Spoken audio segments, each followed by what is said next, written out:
The majority of people making vlogs are just using little webcams. The biggest problem with that is that pretty much all webcams just have automatic exposure. You don't have any kind of direct control over the levels of these.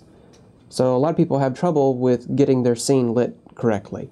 Usually they're too dark, they're too bright, they try to add lights, take away lights, and they can't seem to get it right.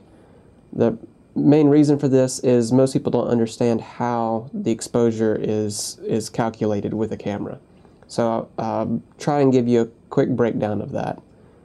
How any kind of camera, it doesn't matter what type it is, whether it's a video camera or film camera or anything, they all figure out exposure automatically the same way.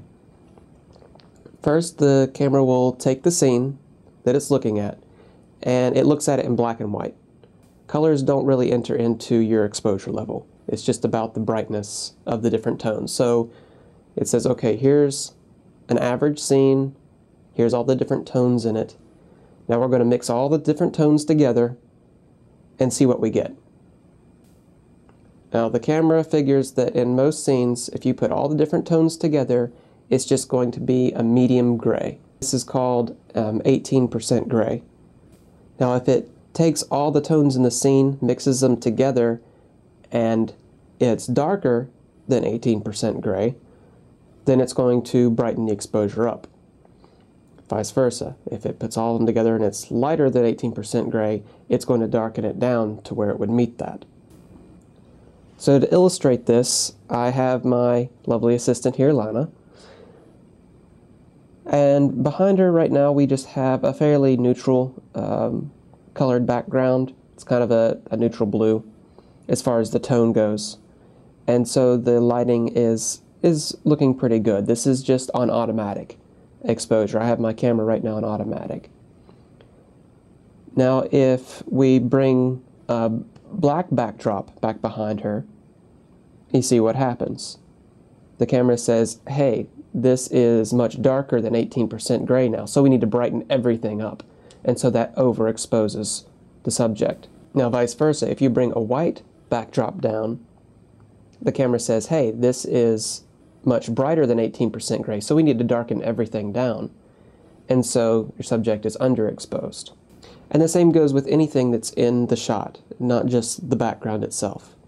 Let's say that you were going to make a video, you were too dark, so you decided to turn a lamp on that's kind of in the background a little bit.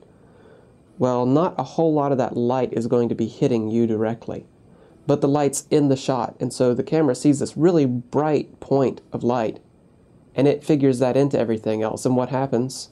It says, hey, the scene as a whole is brighter than 18% gray, so we need to darken it down.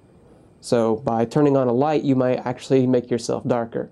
So it can kind of be counterintuitive a little bit.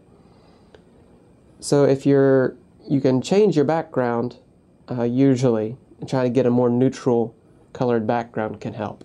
If you're limited on your setting, where you can shoot, sometimes just changing other props, changing your clothes, as far as the coloring and the tonal values of it can help.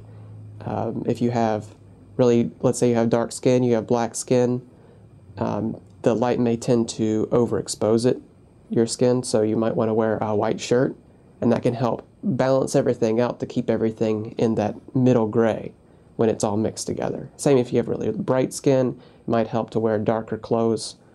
You can see I usually wear a little bit darker clothes if I can to help even out my lighter skin tone.